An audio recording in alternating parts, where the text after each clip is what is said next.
Checking audio. 1, 2, 3. Checking audio. 1, 2, 3. 1, 2, 3. Okay, audio seems to be okay. I think we're ready to checking audio. 1, 2, 3. 1, 2, 3. Okay, audio seems to be okay. I think we're ready. So, ladies and gentlemen, welcome to the Discourager of Hesitancy. We are doing a mini-series on learning to program. Still have one or two more in us. And this is not a particularly well-prepared series. It's things that I've learned programming over the years that I wish I'd known sooner, like help building up the structure of how the world works better. So hopefully this helps some newer programmers get a handle on things, and hopefully some people find it interesting and informative. This is not by any means a well-prepared or practiced lecture series. So I'm taking notes on things I need to fix and change. Like the last lecture should have been cut in two and had more examples. That kind of thing. But that's all right. That's how we build a working system, a working lecture series. You give it and refine it. Part 3. Here's a little overview of what we're going to get to. I am not as prepared today as I would have liked. I'm only giving myself, between 2 and 4 hours to prepare a slide deck, find all my old references, blah, blah, blah.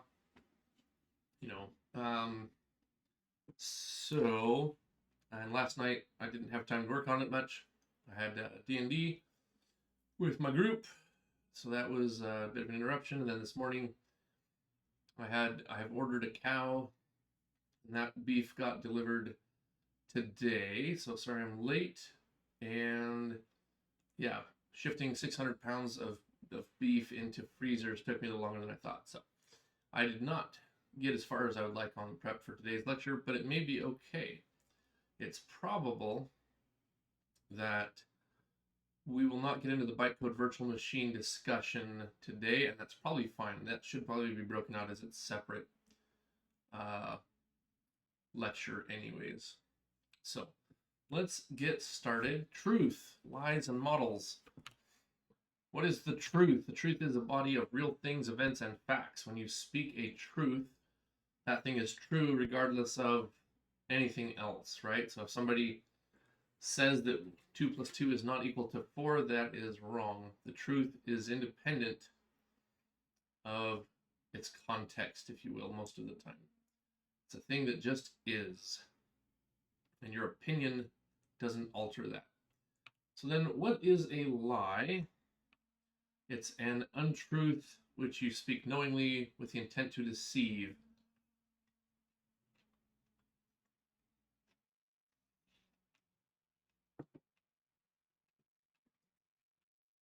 So question, should we prefer truth or should we prefer lies?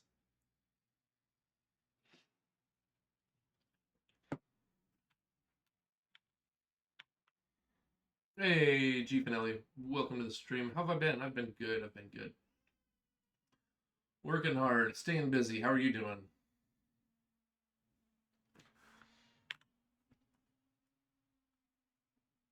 So as part of this lecture, I would generally opine that we prefer truth, but there are some very, very useful lies. Let me give you an example. Doing fine. Great. Glad to hear it. I'll give you an example of a lie that is more useful than the truth. When you learn gun safety, a gun can be very dangerous. And there are rules for how you handle a gun to be as safe as possible. Rule number 1 is you never point a gun at something you don't intend to destroy. All right? So people who are waving around guns and pointing them at things, those are dangerous people and you should stay away from them. Okay? 2, you do not put your hand on the trigger until you are ready to pull it. All right? If you see somebody and they don't have good trigger discipline, meaning that their finger has to remain on the side of the gun away from the trigger until they're ready to point it and shoot, that person is very dangerous and you should not associate with them. Okay? There are some corollaries to these. For example, the don't point a gun at something you don't intend to destroy means you also have to be aware of what's on the other side of the thing you're shooting, right? So just because you have a target doesn't mean that you're safe to shoot. You should know what's on the other side of that target in case your bullet passes through or in case you miss. So people who, for example, shoot up into the air, is there something directly in front of the bullet? No, but a bullet also falls. So you need to be aware of what's behind your target and where that bullet will end up. Things like that. But what I call rule 0 of safety with a gun is an actual lie. If I hand you a gun and I tell you this gun is unloaded, is that true or false? Well, it depends on if there's a bullet in the chamber or not, right? But that's not useful. Somebody telling you this gun is not loaded is not useful information, because the rule 0 is you always assume a gun is loaded. Okay? It's a lie. It may be a lie. It may actually be completely false, period. But it is a lie you tell yourself. This gun is always loaded. Even if you eject the magazine, you rack out the cartridge, and you can put your finger in the chamber, right? So there is no bullet in that gun at all, and you can look down the barrel and see sunlight through it, you still tell the lie to yourself that that gun is loaded, because that is more useful. It is more correct to treat a gun as loaded even when it is not, even when you have completely verified it. If somebody hands you a gun and the magazine is out and the chamber is open and you can see sunlight through it and they tell you this gun is not loaded, it does not matter. You still check it again yourself, because the assumption is this gun is loaded. That is rule 0. A gun is always loaded. You never treat an empty gun even as if it was unloaded. Okay? So there are some cases where a lie is more useful than the truth. That's just one example. Here's another example, is a model. A model is a description or analogy used to help visualize something that cannot be easily observed. So let me reword that into English and out of dictionary speak. A model is an untruth used to aid understanding. Okay? So in this case, I cannot tell you how a computer works because there are too many details. There is too much information. By the time I have fully described a working CPU, it's useless information because I have fully built a CPU effectively.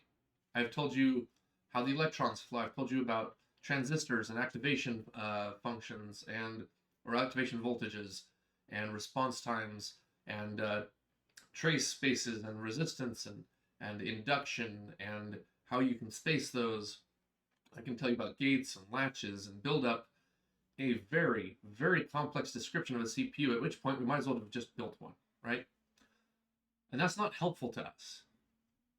Even a modern CPU designer does not understand every aspect of the CPU. Each portion of the CPU is designed by different people. And that CPU isn't even your whole computer, right? You have a motherboard, you have operating system, software, etc., etc. So understanding every single aspect of your computer is useless. By the time you do understand it, you've wasted your whole life trying to understand one thing, and you haven't done anything useful yet. Okay? So what we're going to do is build a model so that we don't have to know all the details, but we know an abstraction. We can use an untruth to help aid in our understanding. Okay? So that is the plan. We're going to build a model of how to think about your computer, and even that model is not going to be complete. We're going to make it more and more complex over time. But to start with, it'll be very simple. So, how does a computer work? Here we go. Your hard drive has a file on it, and that file is an executable, which doesn't mean anything to you right now. Maybe. That file is taken off your disk and put into memory. So if I call it RAM or if I call it memory, I'm talking about the same stuff. There is somewhere an address that points to a location in RAM called the program counter or the instruction counter. Okay? And that points to the current instruction. The instruction tells the CPU what to do. Sometimes memory goes into, information comes out of memory, or goes goes from memory to registers. Sometimes registers to memory. But the CPU tends to execute instructions on the registers. And then the program or instruction counter moves to point to the next instruction. This is leaving out so many details. So many details. So if you have any questions, let me know. We're going to pause here briefly. And we're going to take a look at an executable. Let's see, OBS. Darn it. I lost my cursor again. So let me find that again. Okay, cursor is back. Here is Emacs, and we're going to load up a file. What did we have here? Consonants and vowels.exe. This is an executable. Hey, look at that. Does that make any sense to you? Doesn't make any sense to me. That's not quite true. MZ tells you this is the start of a DOS program. Then there's a bunch of stuff. And what it does is... What is going on? What is going on? Okay, whatever. It loads up the DOS program, and then it prints out this and says, whoa, this is not a DOS program. That's right. Windows, how many years after the death of DOS, is still showing, still has a fragment that is a complete DOS program that says this is not a DOS program, and then exits. The real start of your program is here in PE. This is called the portable executable format. This is Windows specific. And you have a data section right here. There's a data section. There's a text section. There's our data. These are all different sections where information, instructions is stored. Right? Resources, BSS. We're not going to dive into all this, but I just wanted you to see kind of what's going on in here. So if you look at it in a hex format,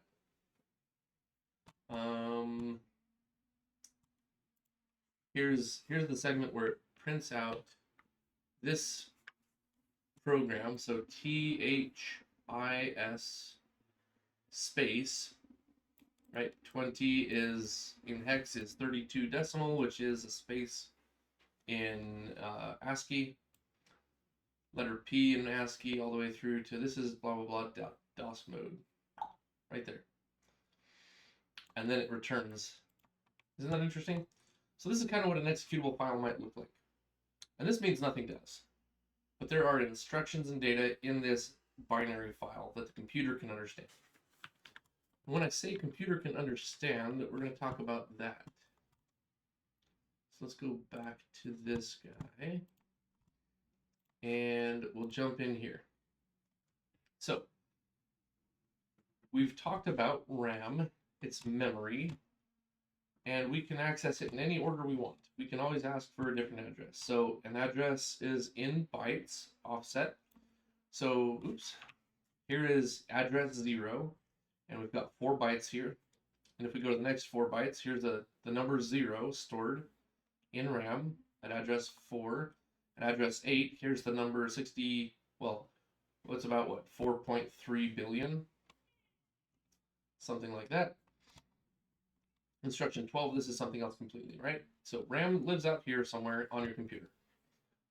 You have some number of gigabytes of RAM because your operating system needs to use some, each program you're running has some, everybody's using your RAM. And here's your CPU, and over here you have some registers. In this case, I'm showing 4, but most modern computers are going to have an awful lot more than 4. You have what are called the arithmetic and logic unit, ALU, and you have a decoder. So let's look at what happens for one instruction. Are you ready? And again, this is a simplified model of what's happening on your CPU. Not even close to the whole shoot and match. So the decoder starts off, well, the CPU starts by fetching an instruction, and it says, what's my program counter? So in this case, our computer has decided that register 0 is our program counter. So we find this program counter. So this is 0011 in binary is number 12. So it goes to address number 12, and it says, here's our first instruction. Or here's our current instruction. All right? And that instruction goes to the decoder. So in this case, it is 2B6C. That doesn't mean anything to us. The decoder takes that instruction, 2B6C, and it breaks it up into parts. In this case, I decided that these 2 bytes here are the operational code, the opcode. These 2 bits point to a register. They say it's register 1. This says it's register 2, right? 10 is the number 2, and 11 is the register number 3. So register 1, register 2, register 3.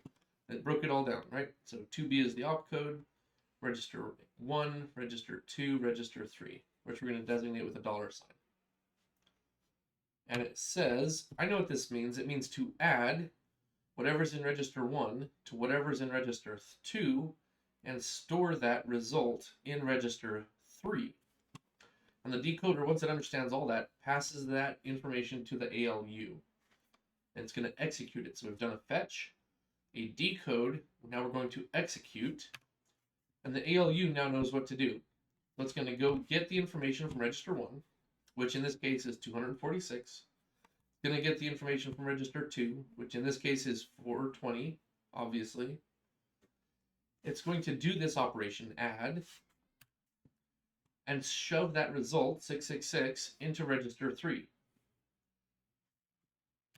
Then the program counter advances. So if you look back here, this was the number 12. Well, the instruction size in this case is 4 bytes. So we just went up to 16. Now our pointer, our program counter, or our instruction counter, is pointing at instruction 16. And that is the simplest way of thinking about how your computer is working. Fetch an instruction, decode it, execute it, and then bump up your program counter. Any questions? Hey, Dravest. I did start a little later today. I bought a cow, and that's been butchered, and so that just got delivered today. So I had to find a place in my freezers for 600 pounds of beef. So that took me a little while. Sorry to be so late today, but we're here. So we're just talking through a model, a very simplified model of how a computer executes an instruction. So we can just run through that one more time real quick. You don't have to rewind the video. We have our RAM, we have a CPU. On the CPU we have registers, an arithmetic logic unit, and a decoder. The decoder fetches the program counter, which is in register 0 in our case. It looks up the instruction registered at address 12 in memory. So it gets the instruction into the decoder. The decoder then breaks that down into opcode. So in our case, 2B is the opcode. That's this first 2 bytes. And then 01 is register 1, 10 is register 2, 11 is register 3. The decoder knows that means add register 1 to register 2 and shove it into register 3. So it can tell the ALU what to do. Execute these things. So the ALU now has the instruction, and it reads the value out of register 1, reads the value out of register 2, so 420 and 246, it adds them, 666, and writes that into register 3. Then the program counter advanced from the instruction 12 to the instruction at address 16. That is the basics of how a computer executes an instruction. Aha, nice. No problem, I was just worried I might have missed your stream. Yeah, no, I knew as soon as I got the call, hey, the beef is going to be delivered today. I knew it was going to be a problem, so. Oh, well. Yeah, no, glad you could drop by. I was hoping I'd get started before you had to go to bed, so. Good. Always good to have you in. So, I thought I'd written something for that slide. Okay, here we go. A couple of notes about registers. Registers are very, very fast. Getting a piece of information out of a register and into the CPU is screaming fast. We'll get some more details about why these things are later. Memory is slow relative to the speed of a register. If your numbers are in registers, the CPU is very, very fast. But if the CPU has to wait for memory to get loaded, it's very slow, relatively speaking. We'll get more details on that later. But the reason we do it this way is that instructions can be kept simple if they only operate on registers. If every instruction had to operate on memory directly without the registers in between, your computer would be much, much more complicated and much slower, probably.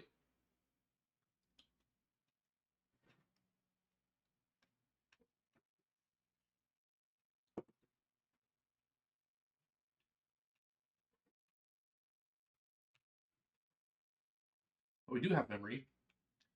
And for large computations or large programs, there's not enough registers. So we have to use memory. Which means what we need is two special kinds of instructions in our programming language, in our hardware architecture instruction set, right? We need a load. We need to be able to say, put a value from a register into a memory location. So something like a load might be, take the contents of what's in that register 1 and shove it into the memory address, which we get by adding register 2 to register 3.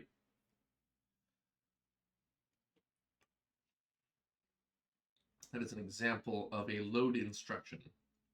Load, I've got these backwards. Hold on.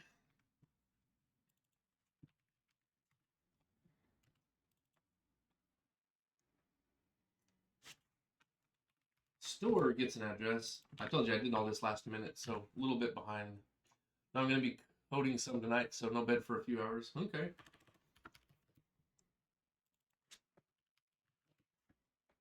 There we go. My bad. Like I said, I didn't have a lot of time today or yesterday to do the slides, so it's a bit rushed. Okay, so there we go. Store computes an address in RAM and shoves the value into that memory at that location. So store the contents of register 1 into the memory at this address. Add register 2, register 3. Load does the opposite. It gets a value out of memory. So memory at register 2 plus register 3, take that value out of memory and shove it into register 1. All right? So a simple example, we're going to skip this. I'm not as prepared as I'd like to be. So let's do a quick, simple example of what we're talking about here. We're going to simplify. We'll go to a scratch buffer.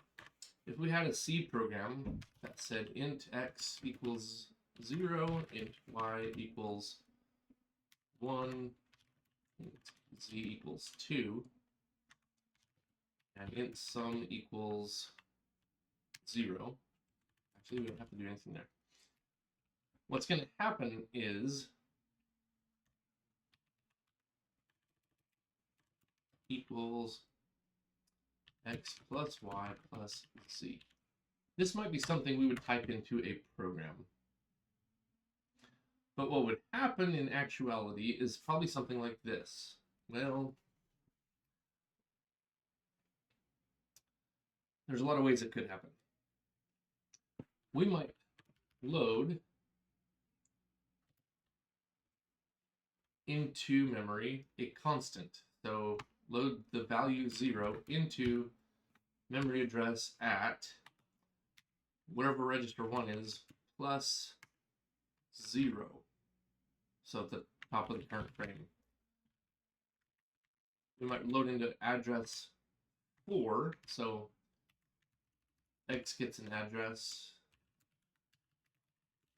0, address of byte 4, address of byte 8, and sum has an address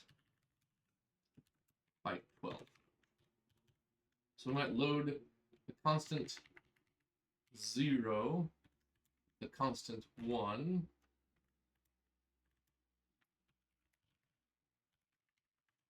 and the constant 2. You'll notice that these aren't all registers. These are constant values. We can do that. We'll get into all the details later. So memory address at the current location plus 0 gets the value of 0. At this address, we put the value 1, and at this address, we put the value 2.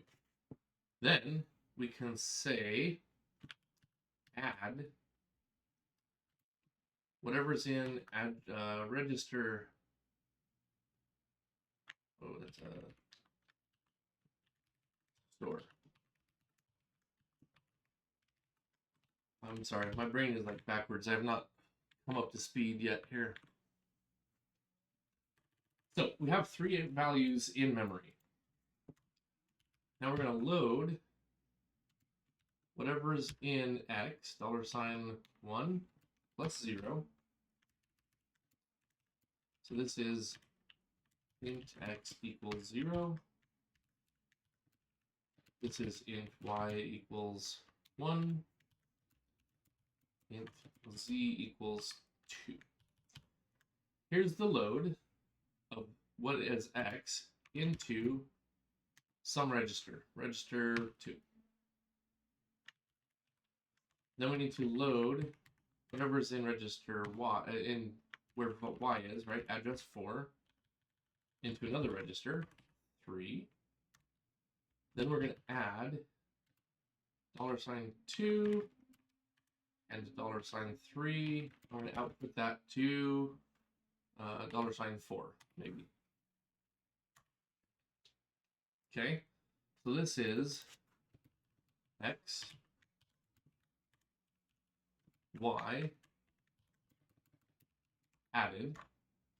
Then we're going to load into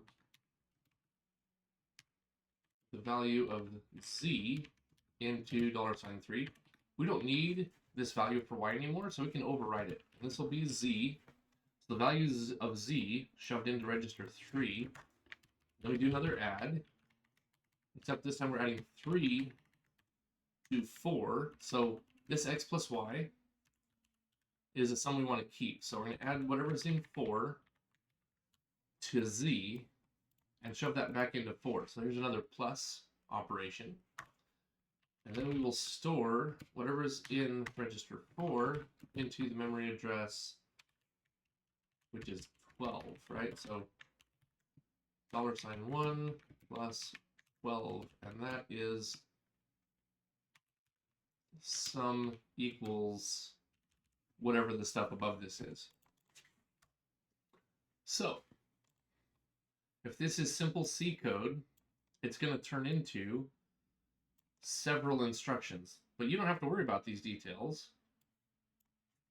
except you kind of do. You don't have to create these instructions, but you do have to be able to understand what your computer is going to do with what you tell it. When you write this code, it's all broken down into much, much simpler instructions like this. Okay?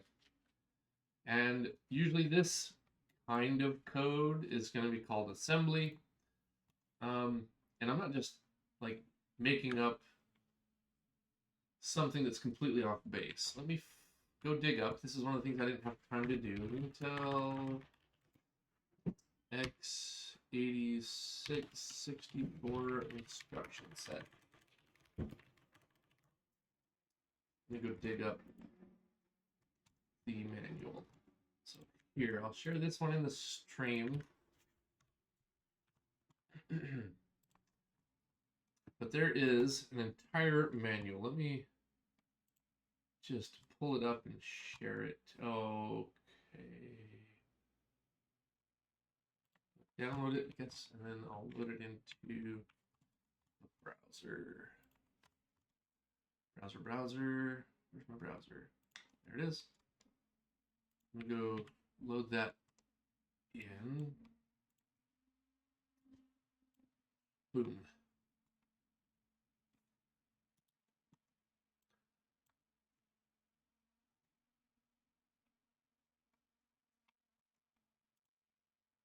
It's going to take a little while to load. Okay, so Intel hardware for 60-bit machines is going to have an entire manual dedicated to explaining how everything works. Intel x86, 8840, 486, you guys don't remember those. Different instructions for different types of processors. There's your Xeon processor, your Atom, your Core i7, blah, blah, blah. Look, when I'm saying I'm giving you a very simplified model, I'm not joking. Even this is, here's that fetch decode we were talking about, right? Execute instruction. We're not going to talk about cache just yet. More cache, data buses, caching, execution out of order core. So like, it might not even be in the order you expect, blah, blah, blah, right? This is a very complicated system. We're looking at a very simple model to understand. This is probably closer to how most people are going to explain it, a lot of this. Instruction fetch and pre-decode, instruction queue, decode, microcode, rename, allocate. See, this is things we've talked about a little bit, and we're leaving out whole chunks like the scheduler. We talked a little bit about ALU, but I've kind of lumped a lot of stuff into one chunk. There's the load and store units. There's a cache. Like I said, we're not talking about that right now. But you can actually get a pretty good idea of how it packs its integers. Like, this is all documented. You're supposed to be able to look and understand all this stuff. Multi-cores. I'm trying to... Somewhere. So we're talking about how the memory gets laid out. I should have been more prepared, but like I said, I didn't have time. SIMD. I want to look at their instruction format. Where is that? Is there a table of contents? Oh, here we go. Basic architecture, instruction set reference. This is what I was mostly looking for. Okay, instruction prefixes, opcodes. We talked a little bit about opcodes, right? Primary opcode can be 1, 2, or 3 bytes in length, so they don't have the same setup, but it's okay. Displacement and immediate bytes. Yep, we'll talk about that when we build our own virtual machine here. Addressing mode, right? Is it immediate mode, or is it... We sort of talked about that a little bit. And here are some instructions, right? So EAX is a class of registers that you can use when you're programming, and these have conventions attached to them, right? EDX, ECX. These are classes of registers that you can use when you're writing Intel x86-64 binary code. We're not going to write x86-64 binary code for Intel, but we could, because everything is detailed here. Every bit is described, right? I'm trying to find like a load. Yeah, so more detail about the registers, different modes, la la la. Prefix, opcode, what mode we're in, what register we're talking about. All of this is clearly detailed in a very big manual. We're out of 5,000 pages here. Instruction format, there we go, vex and lock. you can read this manual and learn how to program an Intel CPU from scratch, which is something we would like to do, but we're not going to get around to for a while. I'm trying to think.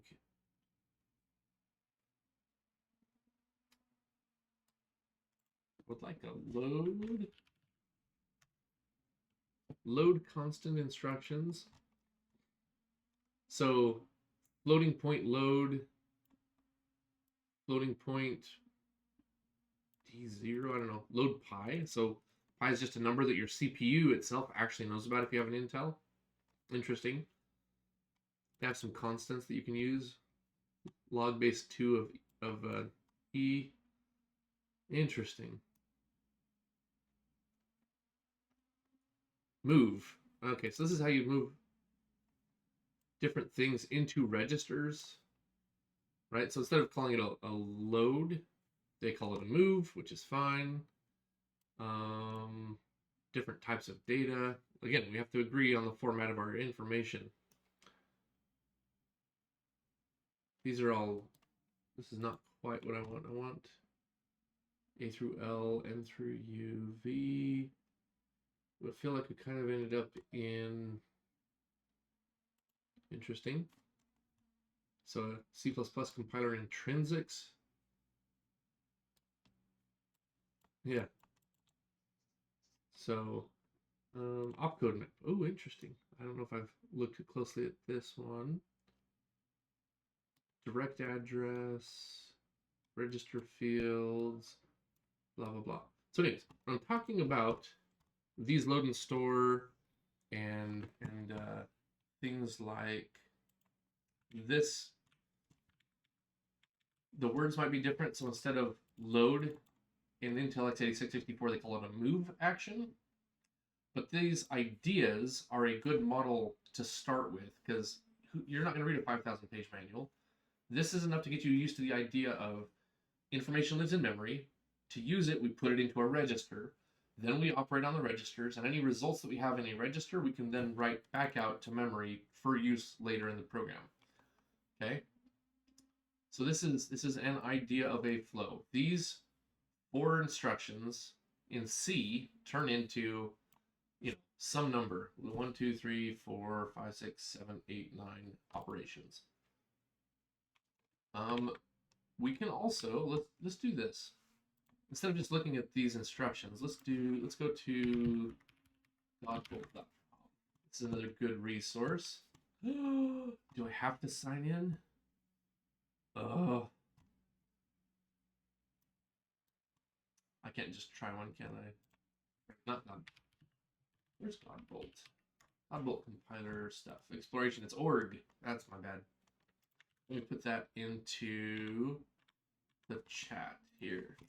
This is a super good resource. If you want to start understanding what a computer's doing, let's do sum int A, int B,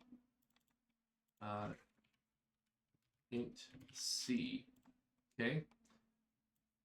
We're going to say int total equals A plus B plus C, return total. And here it is, x86-64. We're going to use the GCC compiler. And it should, do I have to like hit run or something? I don't think I need any options just to run this. Compilation failed, so semicolon, of course. So here we go. Push. That basically says here's the start of a new function. We can talk about what that means later. It's going to set up some registers. Move. These are registers. It's going to move into. Yeah. So this is all just different move operations to move these parameters into place for us to use. Then we're going to do an add. See, so here's that register plus or minus, in this case, minus an offset. So where before, oh, you're not looking at the right thing. I need to change that. Browser. Here we go. All right. So here we're setting up the function call. Okay, we're saying here's memory at a register minus 20, which is A, Here's a value at register minus 24, so that's going to be B. And here's register 28, which is C. And it's going to load into EDX and EAX, these two values. So that's A and B, right? We can look at it. This is parameter A, parameter B. Then we're going to add EDX and EAX.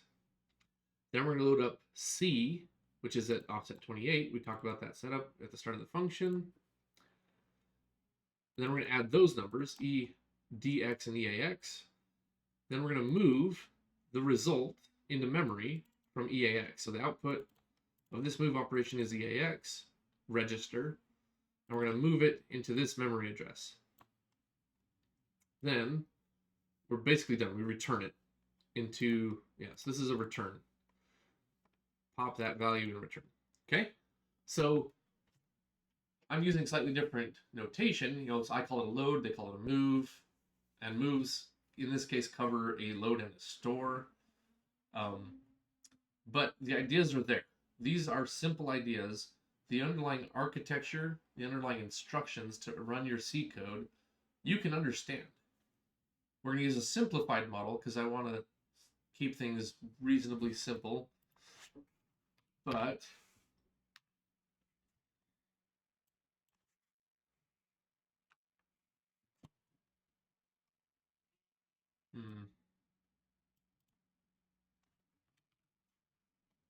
there we go. Ooh, interesting. If we optimize this code, it's a road, it's an add of whatever comes in and then a return. This is actually much, much more optimized. So you can see what your compiler is going to do here at godbolt.org. This is one of the coolest projects ever. Turn off all optimizations, and this is much more what you'd expect to see. Your compiler does a lot of work for you.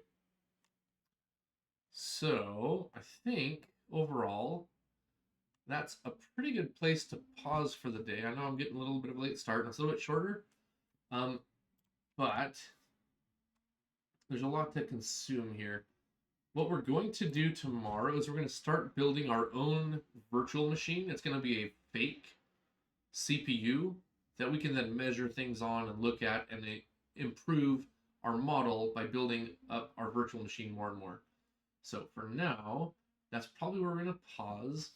We've talked about the fetch, decode, execute model using registers, putting values back in registers, advancing our program counter, why we have registers in memory and why the instructions only operate on the registers, and we have to then move things from memory and into memory with a load or a store, or in the case of Intel x86 64, it's called a move. Either way, they'll just have a slightly different shape.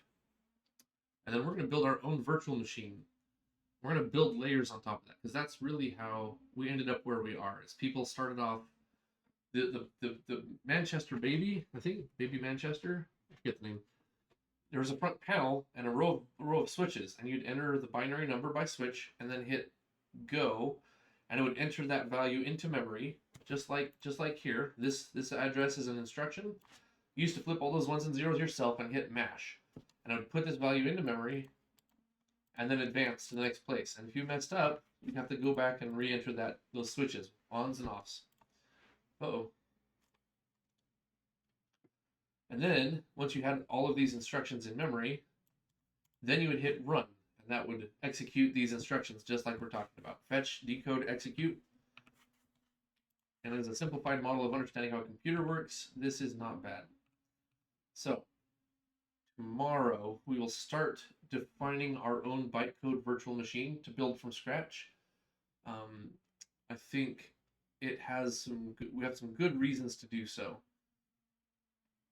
So you have a wonderful day, and tomorrow hopefully we'll get back into a little bit of coding. We'll try to keep it as simple as we can and build up a piece of software that we can use to extend our understanding from here.